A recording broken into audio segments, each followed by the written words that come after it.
Common size statement and analysis. बात को सुनो। Common size financial statement is a vertical axis of financial statement in which amount of individual item and balance sheet or statement of profit loss, that means income, are written। ठीक है ना। Common size statement का मतलब होता है हम लोग को कॉमन लेना पड़ेगा। जैसे मान लो अभी हम बना रहे हैं, पकड़ लो बैलेंस शीट बना रहे हैं, बैलेंस शीट बना रहे हैं, तो बैलेंस शीट के अंदर हम लोग का क्या होता है, एसेट्स होता है, और बैलेंस शीट के अंदर क्या होता है बताओ, लायबिलिटीज होते हैं। अगर एसेट्स होगा, अगर एसेट साइड होगा, तो इसके अंदर कॉमन हम किसको लेंगे, यहाँ पे हम कॉमन लेंगे, टोटल एसेट को कॉमन लेंगे, टोटल एसेट्स को यहाँ पे कॉमन लेंगे, एसेट साइड होगा। अगर लायबिलिटी साइड होगा तो टोटल लायबिलिटी को यहाँ पे कॉमन लिया जाएगा, टोटल लायबिलिटी को यहाँ पे क्या लिया जाएगा बताओ, कॉमन लिया जाएगा। जैसे कि एग्जांपल देखो, यहाँ पे पहले एग्जांपल में सबको फोकस करो, एग्जांपल में फोकस करो, यहाँ पे सबको पकड़ लो। ट्रेड पेबल, ट्रेड पेबल मान लो यहाँ पे 2 लाख का है, और टोटल लाइबिलिटीज, टोटल लाइबिलिटीज पकड़ लो यहाँ पे है 20 लाख का है। ठीक है ना। अब इसका एनालिसिस कैसे करेंगे कि टोटल लाइबिलिटी के कंपेयर में ट्रेड पेबल कितना है, 2 लाख का है, तो यहाँ पे कॉमन लेंगे, टोटल लाइबिलिटी को ले जाएंगे यहाँ पे। तो यहाँ पे कैसे निकालोगे उसके परसेंटेज, 2 लाख, तो trade payable divide by total liability 20 lakh into 100, into 100, तो यहाँ पे कितना निकल के आएगा बताओ, कितना परसेंट आएगा यहाँ पे, बोलो। 10% आएगा। तो हमने टोटल लाइबिलिटी के कंपेयर में हमने देखा ट्रेड पेबल इतना है, इसका मतलब टोटल लाइबिलिटी का अंदर पार्ट है, तो टोटल लाइबिलिटी के कंपेयर में ट्रेड पेबल कितना था, 2 लाख था, तो परसेंटेज कितना आ गया, 10%। तो ये कॉमन ये निकाला जाएगा सर। एसेट का भी ऐसे ही, एसेट में ऐसे करना है। मान लो इन्वेंट्री है, जैसे एग्जांपल देखो यहाँ पे, इन्वेंट्री ये करंट एसेट में जाता है। मान लो टोटल इन्वेंट्री यहाँ पे दिया 1 लाख का दिया है, और टोटल एसेट, टोटल एसेट यहाँ पे दिया है पकड़ लो वही 10 लाख का ले लो। तो इधर कैसे निकालोगे, inventory divide by total asset into 100, तो ये भी कितना होगा, 10%। तो टोटल एसेट में इन्वेंट्री का परसेंट कितना है, अगर टोटल एसेट अगर 100% हुआ तो इन्वेंट्री कितना होगा, 10%। वही तो बोल रहा है। टोटल लाइबिलिटी अगर 100% है, 100% है, तो ट्रेड पेबल यहाँ पे कितना होगा बताओ, 10%। आ रहा है समझ में। हाँ कि नहीं, ये हो गया बैलेंस शीट का, ये क्या होगा बताओ, बैलेंस शीट का हो गया। ठीक है ना। तो ठीक उसी तरह, ठीक उसी तरह, ठीक ठीक उसी तरह यहाँ पे ध्यान दो, हम लोग का निकालेंगे प्रॉफिट लॉस का, प्रॉफिट लॉस का, प्रॉफिट लॉस का। यहाँ पे कॉमन किसको लेंगे, कॉमन बताओ यहाँ पे किसको लेंगे, कॉमन यहाँ पे लेंगे रेवेन्यू फ्रॉम ऑपरेशन को ले लेंगे कॉमन। रेवेन्यू फ्रॉम ऑपरेशन का मतलब क्या होता है बताओ, क्या होता है, सेल्स, तो सेल्स को लेकर कॉमन। रेवेन्यू फ्रॉम ऑपरेशन यहाँ पे ले लिए कॉमन ले लिए, तो प्रॉफिट लॉस का यहाँ पे रेवेन्यू कॉमन ले लिए इसको। अगर देख लो इसके अंदर हम यहाँ पे कुछ भी इनकम लिखते हैं, इनकम मान लो यहाँ पे लिखते हैं सिंपली इनकम लिखते हैं, इनकम लिखेंगे पकड़ लो, टोटल हो गया है, लेते हैं यहाँ पे 50,000 का इनकम है, 50,000 का इनकम है। ठीक है ना। और यहाँ पे पकड़ लो टोटल सेल्स मतलब रेवेन्यू, टोटल सेल्स पकड़ लो यहाँ पे 10 लाख का है, 10 लाख का है। तो ये अगर 100% है तो ये कितना परसेंट होगा? 50,000 डिवाइड बाय कितना लिखे यहाँ पे 10 लाख इंटू 100, तो कितना परसेंट हो जाएगा ये? 5% हो जाएगा। तो कॉमन लिए इसलिए यहाँ पे 5%। यस और नो? चलो, फिर उसी तरह से मान लो अभी खर्चा, एग्जांपल देखो, खर्चा एक्सपेंसेस, खर्चा पकड़ लो, कुछ भी एक्सपेंसेस पकड़ लो, 10,000 होता है। और रेवेन्यू फ्रॉम ऑपरेशन यहाँ पे ले लो, वही ले लो, यहाँ पे 10 लाख का ले लो। ये अगर 100% है तो उससे कंपेयर में खर्चा कितना परसेंट हुआ? 10,000 डिवाइड बाई 10 लाख इंटू 100, कितना होता? 1% खर्चा। हाँ कि नहीं? ये समझ में आ रहा है? ये टोटल क्या है बताओ हम लोग का? कॉमन साइज स्टेटमेंट से ही ऐसे ही निकलेगा। ठीक है ना? तो इसका फॉर्मेट भी यहाँ पे गिवन है, फॉर्मेट को बेस करना है और क्वेश्चन सॉल्व करना है। तो पहले बैलेंस शीट का करवाता हूँ, फिर पीएल का करवाऊंगा। तुम लोग टीएस अग्रवाल के बुक में क्या क्या है, पहले पहले पीएल दे दिया है। ठीक है ना? यहाँ पे आ जाओ, format of common size balance sheet. तो इसके अंदर कितने कलम होते हैं? इसके अंदर 6 कलम होते हैं। 6 कलम में क्या होता है? पहले का पर्टिकुलर्स का कलम, पहले क्या हो जाएगा इसके अंदर? पर्टिकुलर्स का कलम रहेगा कलम नंबर 1, नोट्स 2 रहेगा कलम नंबर 2, आफ्टर वन में प्रीवियस ईयर का रहेगा कलम नंबर 3, कलम नंबर 3। फिर क्या होगा? कलम नंबर 4, ये किसका हो जाएगा बताओ? करंट ईयर का। हमेशा इसी फॉर्मेट को बेस करना। ठीक है ना? यहाँ पे देखो, मैं एग्जांपल दूंगा, जरा देखो यहाँ पे। अब प्रीवियस ईयर का परसेंटेज, करंट ईयर का परसेंटेज। मान लो यहाँ पे टोटल लाइबिलिटी, मैं यहाँ पे लिखता हूँ, ये इक्विटी लाइबिलिटी, टोटल लाइबिलिटी यहाँ पे दिया है। मैं टोटल लाइबिलिटी यहाँ पे कितना दिया है? 10 लाख का दिया है। ठीक है ना? अब ये प्रीवियस ईयर का दिया है। करेंट ईयर का लाइबिलिटी यहाँ पे दिया है, पकड़ लो, 15 लाख का दिया है।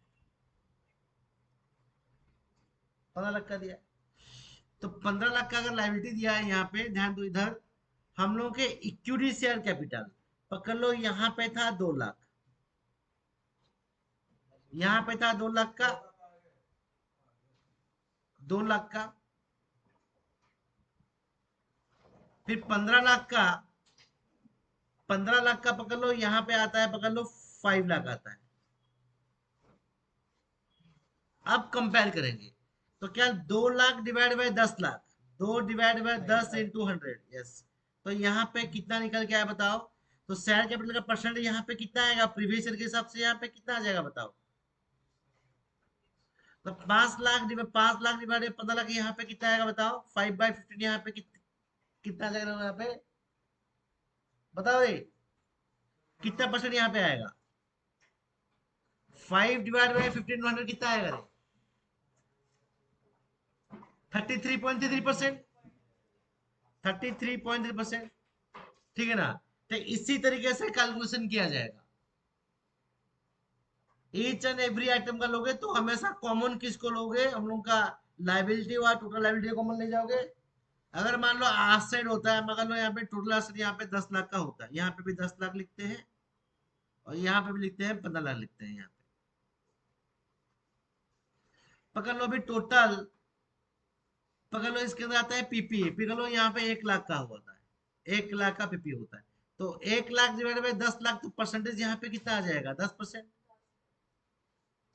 ठीक है ना?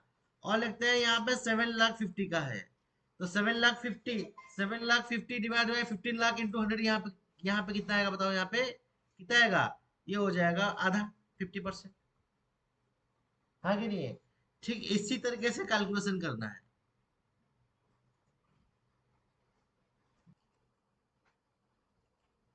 देखो, common size of balance sheet में देखो यहाँ पे क्या होता है, एक्स, तो कंपैरेटिव में हम कर रहे थे, कंपैरेटिविटी में हम लोग यहाँ पे करते थे इस वे में, हॉरिजॉन्टल वे में करते थे।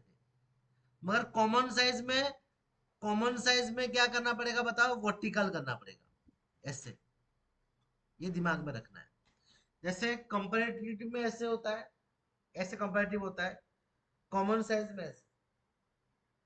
ये दिमाग में रखना। बच्चे क्या करते हैं, कंफ्यूज होते हैं, एग्जाम में अगर कॉमन साइज गिरता है तो कंपैरेटिव कर उल्टा उल्टा कर देते हैं। जब भी कॉमन बोला होगा मतलब ऐसे, ऐसे तो कंपैरेटिव दे देना, उल्टा करके आ जाओगे, जीरो मार्क मिलेगा।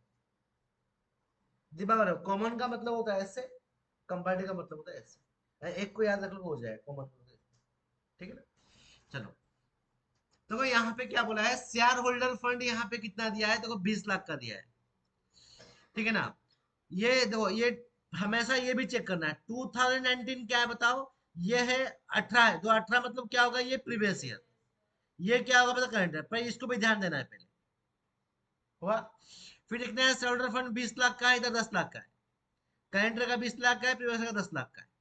नॉन करंट लायबिलिटी देख लो, करंट का कितना है, मतलब 20 लाख का है, प्रीवियस कितना है, 5 लाख का है। ठीक है। तो यहाँ पे टोटल लायबिलिटी यहाँ पे कितना हो गया, तो लायबिलिटी का कॉमन क्या होगा बताओ, ये ले जाओ कॉमन, ये हो जाएगा कॉमन। और एसेट में आ जाएगा कॉमन कितना, बताओ एसेट में कॉमन कितना आ जाएगा, बताओ 50 लाख कॉमन आ जाएगा। हो गया। वो 2020 में एग्जाम में क्वेश्चन आया था, बहुत ही इजी है, करने बैठोगे सारा ही हो जाएगा। देखो यहाँ पे फॉर्मेट को देखो पहले, मैं बता रहा हूँ, फिर बाद में फिर नोट करना, ठीक है ना। Common size of balance sheet of x limited 289, ऐसे में लिखना पड़ेगा, स्टेटमेंट को लिखना पड़ेगा। इसमें कॉलम कितना बनेगा, 6 कॉलम है, तो बोलते हैं एक पहला कॉलम नोट का बनेगा, कॉलम 3, 4, 5, 6, दिमाग में रखना, 6 कॉलम बनेगा इसका। ठीक। फिर लिखोगे, हम लोग का शेयर कैपिटल किसमें जो किसमें आता है बताओ, हम लोग का इक्विटी लायबिलिटी किसमें आता है, शेयर होल्डर फंड आता है, इसके अंदर डायरेक्टली दे दिया है 10 लाख का 20 लाख का, तो 10 lakh divide by 20 lakh into 100, तो यहाँ पे कितना है बताओ, 10 lakh divide by 20 lakh into 100 कितना आ गया यहाँ पे, 50% हुआ। इसका देखो 20 lakh divide by 50 lakh into 100, 20 lakh divide by 50 lakh into 100, तो कितना हुआ, 40% हो गया। दिख रहा है ना अपना। फिर 5 lakh divide by 20 lakh into 100, 5 lakh divide by 20 into 100, तो कितना आ गया बताओ, 20% हो गया। फिर 20 लाख, 20 यहाँ पे डिवाइड किया है, यहाँ पे कितना गया, 50 लाख इंटू 100, तो कितना होगा, 40% हो गया।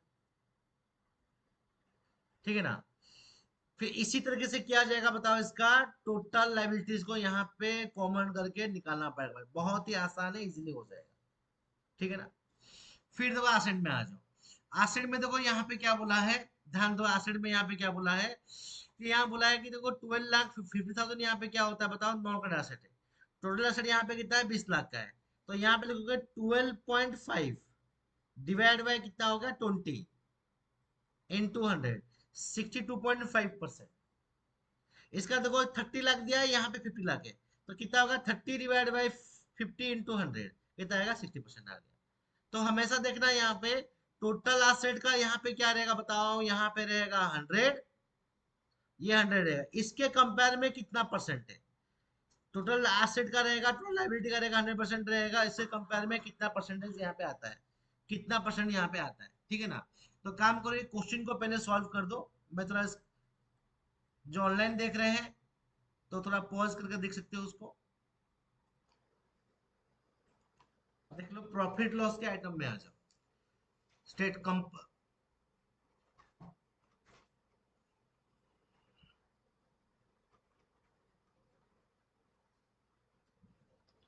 कॉमन स्टेटमेंट का प्रॉफिट लॉस आइटम में आ जाओ। प्रॉफिट लॉस आइटम हम क्या बोलते हैं, इनकम स्टेटमेंट भी उसको बोलते हैं। ठीक है ना।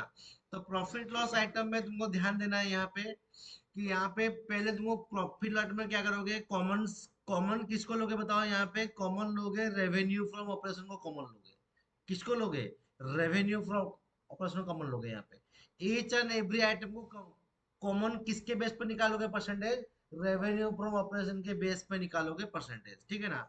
इसका फॉर्मेट देख लो, ठीक उसी तरह फॉर्मेट यहाँ पे दिया गया है, common size statement of profit loss for the year ended, इसमें पर्टिकुलर 1, नोट नंबर 2। ठीक है ना। एब्सोल्यूट अमाउंट क्या बोला है, figure of the previous year 3, current year का 4, प्रीवियस ईयर का परसेंटेज 5, करंट ईयर का परसेंटेज 6। ठीक है ना। फिर देखो इसके अंदर क्या बोला है, ध्यान दो। हम लोग जैसे पहले कर रहे थे, तुम लोग रेशियो में भी इसका कैलकुलेशन किए हो कि हम लोग का यहाँ पे कैसे निकल के आता है। ध्यान दो, पहले यहाँ पे बता रहा हूँ। पहले हम लोग का निकल के आता है revenue from operation. Revenue from operation, अच्छा देखो रेवेन्यू फ्रॉम ऑपरेशन रहेगा, revenue from operation plus other income को ऐड करोगे। अदर इनकम को यहाँ पे क्या करोगे बताओ, ऐड करोगे। ऐड करने से क्या निकल के आएगा बताओ, टोटल इनकम। ऐड करने से कितना आएगा बताओ, टोटल इनकम आएगा। फिर यहाँ से सारे खर्चे जितने खर्चे होंगे माइनस करोगे, एक्सपेंसेस माइनस करोगे। खर्चा माइनस करने के बाद जो निकल के आएगा, यहाँ पे निकल के आएगा profit before tax. Profit before tax. फिर प्रॉफिट बिफोर टैक्स से तुम अगर टैक्स अगर माइनस कर रहे हो, तो यहाँ पे क्या निकल के आएगा बताओ, प्रॉफिट आफ्टर टैक्स। ठीक है ना। तो टोटल तुमको यहाँ पे इसी तरीके से निकालना पड़ेगा, स्टेटमेंट ऑफ प्रॉफिट लॉस का निकालना पड़ेगा। ठीक इसी तरीके से निकालना पड़ेगा, ये चीज याद होना चाहिए। रेवेन्यू फ्रॉम ऑपरेशन में अदर इनकम ऐड होगा, तो टोटल इनकम यहाँ पे हो गया। खर्चा माइनस करोगे तो निकल के आएगा profit before tax. Tax minus करोगे क्या निकल के आएगा, प्रॉफिट आफ्टर टैक्स। ये तुम लोग का कॉन्सेप्ट है, इसी के बेस में सॉल्व होगा। ठीक है ना। और जो आज इट इज हम लोग परसेंट निकाल दे रहे थे, वो परसेंट निकलेगा यहाँ पे। तो ध्यान देते हैं पहले, डायरेक्टली आ जाओ, इसमें आ जाओ, ध्यान दो इसमें। यहाँ बोला है देखो रेवेन्यू फ्रॉम ऑपरेशन। याद रखना रेवेन्यू मतलब हम लोग कंपेयर किससे करेंगे, रेवेन्यू को रेवेन्यू से कंपेयर करेंगे ना यहाँ पे। तो यहाँ पे ऑलवेज रेवेन्यू का परसेंटेज कितना आएगा, 100% आएगा। तुम कंपेयर किससे करो, मैं बोला कॉमन, यहाँ पे डिनोमिनेटर में कॉमन क्या लेंगे, रेवेन्यू का कॉमन लेंगे। तो इसका मतलब यहाँ पे अगर रेवेन्यू का कॉमन यहाँ पे कितना लिए, जितना यहाँ पे लेंगे, तो 100 करोगे, ये भी 100, तो 100 कितना आएगा, 100% तो यहाँ पे आएगा ना। ठीक है ना। तो रेवेन्यू कॉमन लोगे तो रेवेन्यू कितना आएगा, 100% आएगा। फिर अदर इनकम जो दिया टोटल उसमें ऐड कर देना। ऐड करने बाद फिर इसका भी निकालोगे परसेंटेज। खर्चे का वैसे परसेंटेज परसेंटेज निकलेगा। फिर टोटल रेवेन्यू से खर्चा को पूरा माइनस कर दोगे, इसमें बिठा देना टोटल रेवेन्यू ए कर देना यहाँ पे, और टोटल खर्चा यहाँ पे कर देना बी, बी कर देना। तो A minus B is equal to profit before tax निकल के आ गया। जितना भी खर्चा होता है, चाहे cost of material consume, business में कितना मटेरियल यूज हुआ है वो तो खर्चा है, हमने कितना का परचेज किया था।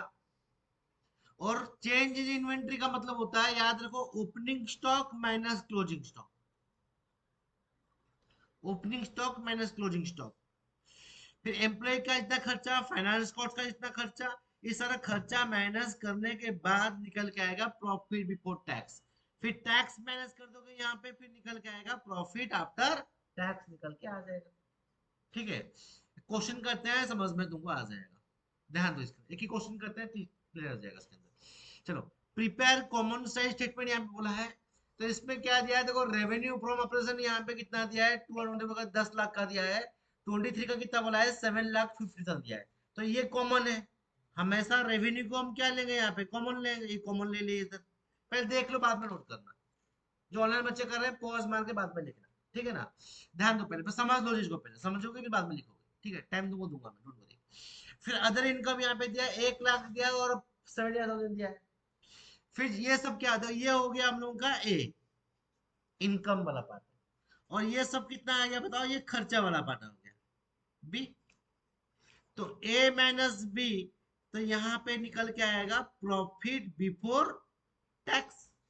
फिर यहाँ पे टैक्स जितना दिया होगा, उस जितना पीबीटी रहेगा उसका 50% बोला है टैक्स, तो टैक्स को माइनस कर दोगे, तो क्या निकल के आएगा यहाँ पे, प्रॉफिट आफ्टर टैक्स निकल के आएगा। सारा इंफॉर्मेशन यहाँ पे गिवन। ठीक है ना। नीचे आ जाओ। नीचे आ जाओ, देखो यहाँ पे क्या बोला है, common science statement of profit loss. पहले 31st ईयर ऐसे लिख देना है ऐसे, लेकिन एक बात कलम बनाना, छह कलम बनेगा। तो रेवेन्यू फ्रॉम ऑपरेशन देखो 7,50,000 और 10 लाख। तो इन रेवेन्यू फ्रॉम ऑपरेशन को रेवेन्यू ऑपरेशन में क्या करोगे, कॉमन लोगे इसके अंदर, तो आंसर क्या निकल के आएगा, परसेंटेज क्या निकल के आएगा, 100% ही आएगा, ये सबको पता चल गया, इसमें कोई दिक्कत नहीं है। फिर अगर रेवेन्यू यहाँ पे 7,50,000 का दिया है, तो अदर इनकम का कितना बताया, 70 बोला है, तो 75 के, हाँ कि नहीं है, तो इससे कंपेयर करोगे 7,50,000 से, तो कितना निकल के आएगा, 10% यहाँ पे आ गया।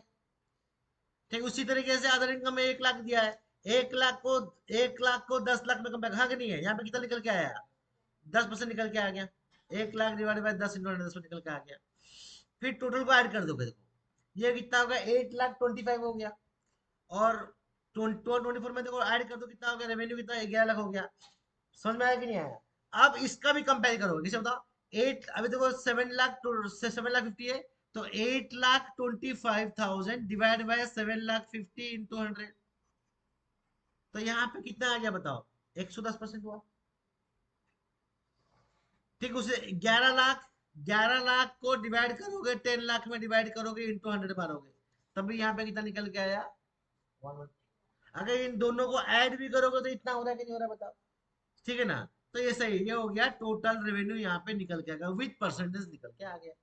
फिर खर्चे में आ जाओ, खर्चे में देखो यहाँ पे क्या बोला है, खर्चे में बोला है purchase of stock in trade 6,00,000 का बोला है, 6,00,000 डिवाइड बाय यहाँ पे कितना लोगे, 7,50,000 इंटू 100, तो कितना आएगा ये 80%, 6 डिवाइड बाय 7.5 इंटू 100 कितना हो गया, 80% हो गया। समझ में आया कि नहीं आया। फिर 7.5 डिवाइड बाय 10,00,000 इंटू 100, ये कितना हो गया बताओ, 75% हो गया। हमेशा तो रेवेन्यू को कॉमन लोगे, और क्या आप जो परसेंट निकलेगा इधर, देखो चेंज इन इन्वेंट्री का, देखो यहाँ पे 10,000 दिया है, और इसके अंदर क्या क्या नेगेटिव में दिया, नेगेटिव में दिया होगा तो यहाँ पे क्या निकलेगा, नेगेटिव में आएगा, नेगेटिव देगा तो नेगेटिव में आएगा, हाँ कि नहीं है। अदर एक्सपेंसेस में आ जाओ, 7,500 डिवाइड बाय 7,00,000 कितना होगा, ये 1%, 10,000 डिवाइड बाय 10,00,000 कितना होगा, 1%। फिर इसका ऐड कर दो, टोटल खर्चा को ऐड करने से यहाँ पे कितना आ गया, 6,17,500, और यहाँ पे कितना आ गया, 7,50,000, 15 माइनस हो जाएगा 10, तो 7,10,000 डिवाइड बाय कितना होगा, 10,00,000 इंटू 100, जितना आ गया 71%, इसका होगा 82%। फिर इसको a माइनस बी, इसको a कर दोगे, इसको खर्चे को b कर दोगे, तो a minus B is equal to हो गया प्रॉफिट बिफोर टैक्स, 8,25,000 से 6,17,000 माइनस कर दो, 2,07,500 हो गया प्रॉफिट बिफोर टैक्स। फिर 11,00,000 से माइनस कर देना, यहाँ पे 11,00,000 से माइनस कर दोगे, यहाँ पे 3,90,000, सॉरी 7,10,000 को माइनस कर दोगे, फिर यहाँ पे निकल 390 आ गया। फिर इसका निकाल दोगे परसेंटेज 27.6, हमेशा रेवेन्यू के बेस पे परसेंट निकलेगा यहाँ पे, ठीक है ना। फिर देखो टैक्स कितना दिया है, 50% दिया है, 50% देखो यहाँ पे टैक्स गिवन है, 50% का टैक्स इधर गिवन है, 50 दोनों में 50-50 दिया है टैक्स, तो 50% टैक्स कितना होता है, देखो यहाँ पे ध्यान दो, 2,07,000 का ले जाओगे 50%, ये हो गया। फिर 3,90,000 का 50% टैक्स निकालोगे, ये हो गया। फिर इसके बाद जो आंसर निकल के आएगा प्रॉफिट आफ्टर टैक्स परसेंटेज यहाँ पे गिवन है, खत्म।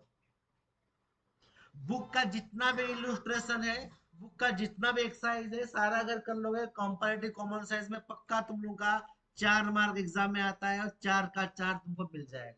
मगर सारे बच्चों को प्रॉपर फॉर्मेट आना चाहिए, परसेंटेज निकालना आना चाहिए, प्रैक्टिस करोगे तब जाके आएगा, ठीक है ना।